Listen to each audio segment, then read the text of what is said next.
Hey everyone, this is part 2 of the Making a Simple Rocket in OnShape series. One more video and then we will have a fully 3D printed rocket. So today I'll show you what we're making and then I'll delete these part studios and we'll go at it from scratch.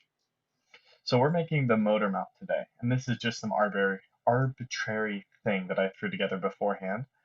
As you can see, motor goes in there. So real quick, we can kind of talk about why it's designed like this, and then we can jump right into building it. So the motor, obviously we don't want it to go out this way, so we can't just have an empty tube. We need to have some type of thing on the back to hold it in when it's pushing the rocket up into the sky. And for that, I just made a smaller circle on the inside of this, as you might be able to see with the sketch. And then that prevents the rocket motor from flying back. But there's a reason that this has a hole in it and why this needs to have a screw on it. And the reason is because that motor, at a certain point in flight, will ignite a black powder charge and shoot a bunch of power out this way. And that's to deploy your parachute and all that. So to design something that will hold the motor, not only do we need to have something to prevent it from flying up this way, the reason this side isn't screwed is because when it goes in the rocket, it's going to go in kind of like this, where the fins are here, and this is the tube. And this just makes it really easy to install and take out the motor during flights. But yeah, so it's plugged here, and then we're going to put a screw, which I'll show you the cap right here. This cap will screw onto this, and what we have is we have a perfectly beautiful little motor mount that we can use to fly a rocket. And how we're actually going to put this in the rocket, and I'll show this later, is, if you don't remember, this is our rocket from the first part. We'll slide it up into this hole right here, and then Boolean it, and it should become part of this rocket, and then we can print them all as one, and everyone's having a great day. So let's jump right into it. Let's make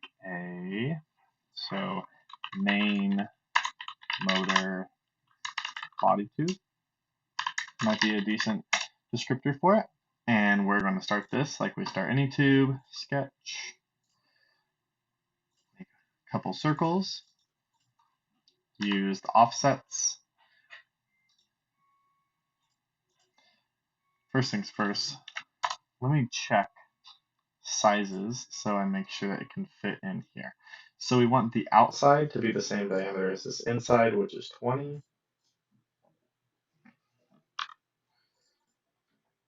20. And we want the walls. The size of the wall will really depend on the motor. I don't have the size of the C motor memorized off the top of my head, but we're gonna say, let's say we want to make this 15. So probably 4.9, just so that it will fit in. Ooh, that's wrong. Let's get rid of this offset. I don't think offset's the right choice here. Go away.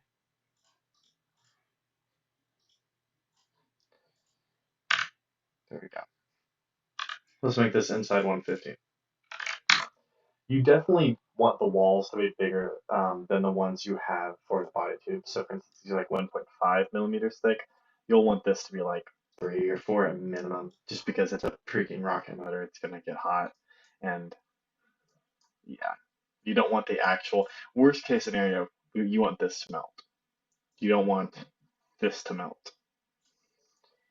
But that's neither here nor there. So now we have the main tube. We can extrude this. Let's say our motor is 50 millimeters, for instance. 75 looks better. I like the way that looks. And then we'll call it the same thing, main tube. Beautiful. There we have the main tube, as you might have guessed from main tube and main tube. So now let's get started on making a little, I don't know what you call this part, but I guess end of the screw? Who knows? The way I usually do this is I just go back to the same sketch we were using for main tube, and I will add on a offset, and this time we'll actually use the offset. That offset can be like 3 millimeters. It's pretty good. And then extrude that. And let's say we want this side to be the end of it. So we'll use a second end position, and we'll just kind of move it so that it fits on our thing. And where you put this will depend on how big you want your screw to be. I usually like the screw to be at least 10. So let's say we want to put it at 10, and this can be at 15, giving us a nice 5 millimeter cap here. Let's name it main tube cap, even though that's not really what it was, but I don't really know what you call this, so we're going to call it that. And as you can see, we are getting somewhere. This is starting to look a lot like a motor mount right now.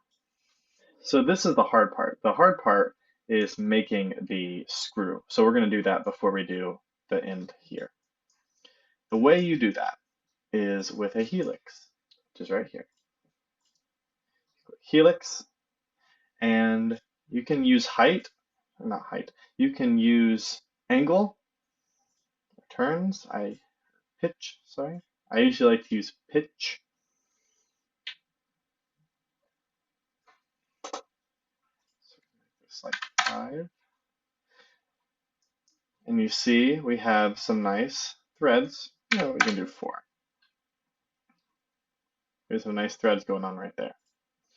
Okay, so then this is kind of the weird part. You're going to want to find wherever the helix intersects with the base, which if I can get there. Oh my gosh, selecting everything. Bang, bang, bang. Let's hide that. You can see right there, it intersects with the base. So we're going to go to the perpendicular plane, create a new sketch, and make an equilateral triangle. And if you don't remember your geometry class, an equilateral triangle is just a triangle where all sides are equal. Just like that. Let's say we want it to be 1 millimeter like that. Then we're going to take this endpoint, go to this point, and coincide it. Just like that. And as you can see, we have a nice little thing going. Now I've run into some issues, and some people who might be pros at OnShape could probably give me some advice for this, but if you just take this and then sweep it, which is the next step around this, you'll get some like weird errors of no Boolean geometry or whatever. And the reason is because it's only intersecting with the surface or at one vertex right here, and that's a no apparently. So what I usually like to do is I like to put some points on here, make it some arbitrary distance, like 2 or something, away from the, oh, it's 2.2. Let's do 0.3. I'm feeling 0.3 today. Doesn't really matter that much. And then make almost like a little box over here.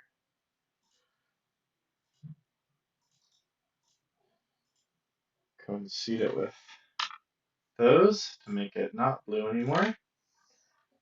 Then as you can see, we get this kind of weird triangle that goes up to here and then kind of has like a square on top. I don't really know how to describe it, but this seems to work for some reason.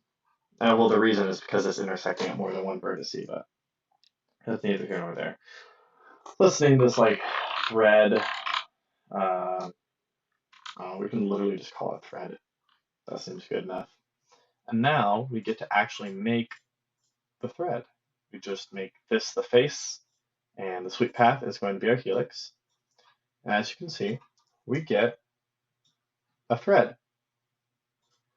Ain't that pretty cool? So as you can see, we're kind of flying along here. One more thing you can do to make it look a little bit better is I like to do a sketch here and then just make some arbitrarily large circle.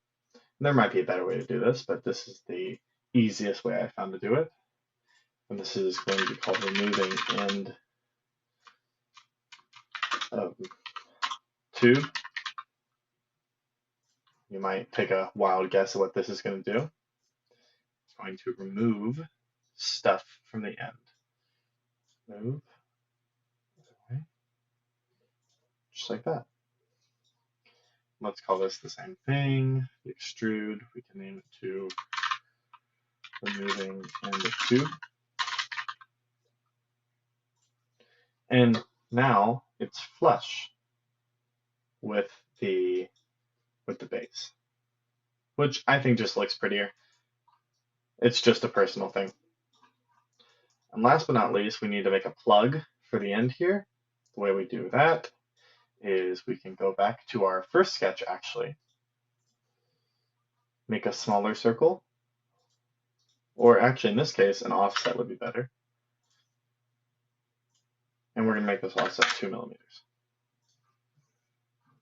Okay. Now we're going to extrude that. Second in position. With that second in position, we're going to move it all the way down to the end.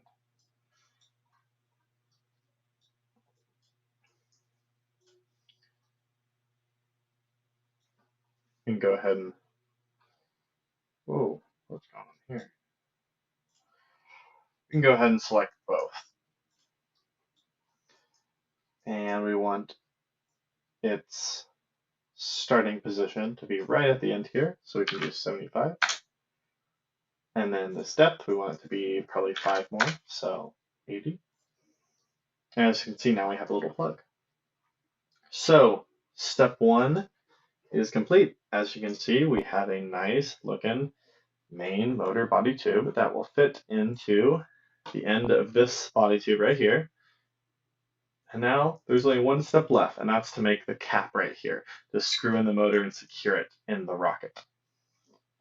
So before we leave this, it would do good to name the step that I forgot to name. So here we got plug. This sweep can be just also called thread. This helix, I guess we're also going to name thread. If you have multiple threads, it'd be good to name them, but since we only have one, like, you can figure out what it's talking about. And then don't forget to name the part. Motor, body, tube. Beautiful. So now we got one more step, and it's actually very similar to what we just did. And that is making the screw cap. So main motor, screw cap. When we do this, make another little tube.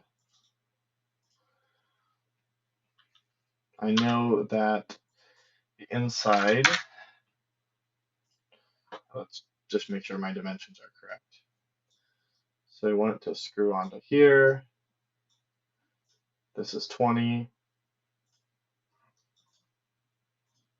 This is 15. So we want probably the inside to be 14. So the innermost circle can be 14, followed by an outer circle of 15, or probably just an outer circle of something like 14.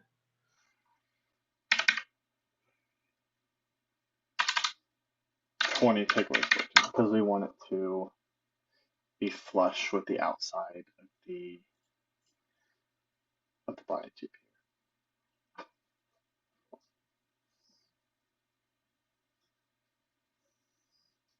Yeah.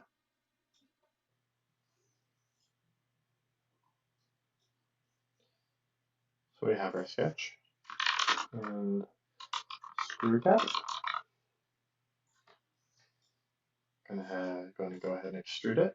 And we don't need this to be bigger than 10. I believe we made it 10 in the original, so that works quite well. And oh, I almost messed up. Forgot.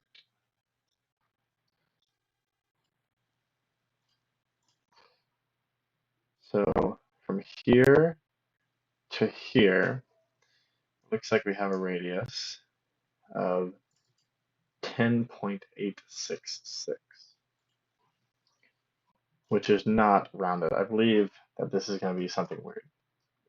So I'm going to make one small change to our thread at the end. Happy I named it. Instead of making that one, I'm going to make its height 1, which will fix this like square root of 2, I think, we're getting here, and make a nice round number for our thread, which is 11. Okay, because this needs to be the diameter of the main letter plug. So 11 millimeter circle. That's diameter, so it's going to have to be 11. Cool, and then let's make its width. I think we made the end cap 3. I usually like to make it flush with the end cap just because I think it makes it look nice. So there we go.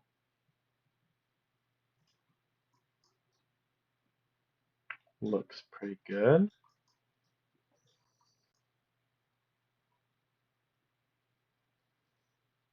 Oh, I messed up one more time. It needs to be 10 times 2. There we go. Okay, I promise I know what I'm doing here, guys. Name this and screw cap. And as I said before, it's going to be a very similar process. We're going to be making a helix on the inside.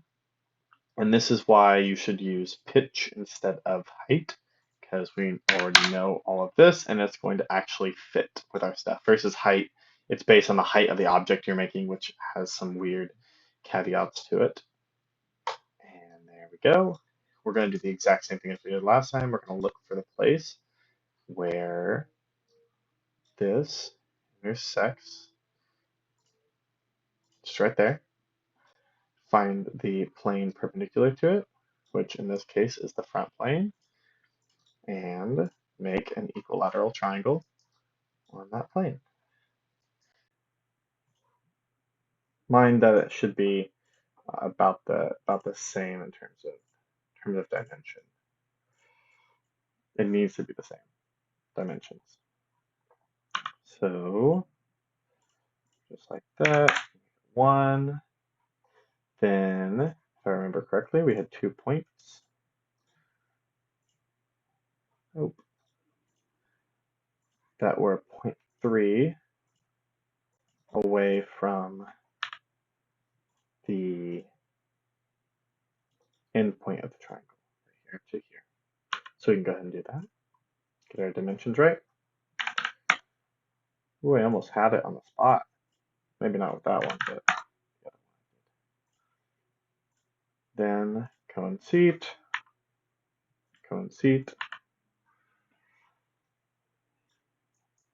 and make this vertex align with the vertex that you just had for in position right there. Cone seat. And there we go. Now, the difference is instead of adding this time, we'll be subtracting. And we're still going to use a sweep. So we're going to remove these faces along this sweep path. And merge with part 1. Let's see what we're looking at. As you can see, we have a nice inner circle. There is a little bit of weird stuff here, but that can kind of be ignored. It's going to be there regardless. If you really feel inclined, you could actually go in here, go from here and here and here, and then just remove it all. But I don't feel that inclined to do so. So there is your cap. There's your body tube. Let's insert it into this main motor. Oop, I almost forgot to name this.